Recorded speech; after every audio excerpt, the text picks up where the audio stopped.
Kitang-kita niyo naman na may masaya na naman na nanay, pero tignan niyo naman may biglang nag-leak. Ano ba yan?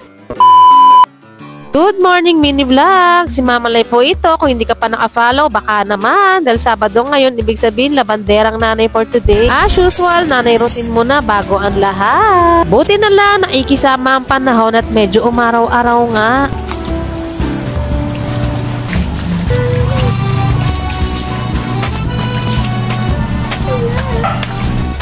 Bigla naman nasira itong gripo namin. Ano ba yan? Dahil may pasok pa nga si Papa Chuck. Ayan, pinagtimpla ko muna ng kape at ako'y magtitimpla rin at palalamigin ko rin. Relate din ba? Ano ko kasi makalaba ka agad at makapatuya dahil mamayang hapon ay uulan nga. Naman din akong no choice kundi ako lang naman ang kikilos. Nanay pa rin. Busy na nga ako sa Monday at enrollment na nga. Kitang-kita sa mukha ng nanay. Sobrang saya niya at nakatapos na kahit pa paano. Sobrang saya ng nanay niya dyan at kape is life na tinan niyo naman kinikilig pa nga.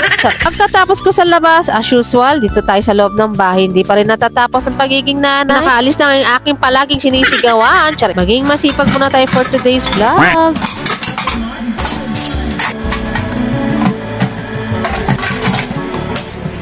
Lagyan ko rin pala muna ng yelo ang baso ni aking jusawat para mamaya at mainom. Grabe sakit ng katawan ko na napapahilata ang nanay. Relate din ba sa mga CS nanay? Ulit na pahinga pero eto pa rin. Bakbakan pa rin tayo sa gawaing bahay. Sabi ko sa inyo, pag minagawa ko isang bagay talaga dedire-diretsuhin ko na yan. At dahil linggo na nga bukas, pahinga muna ang nanay. Mapala ang tamad na ulam ko at kakainin, pansit canton. O siya, sabayan nyo muna ang nanay dahil nagugutom na nga, haggard pa. Charis. Maya, pinasok ko na yung mga bahay na tingnan nyo naman ang weather, kumukulimlim.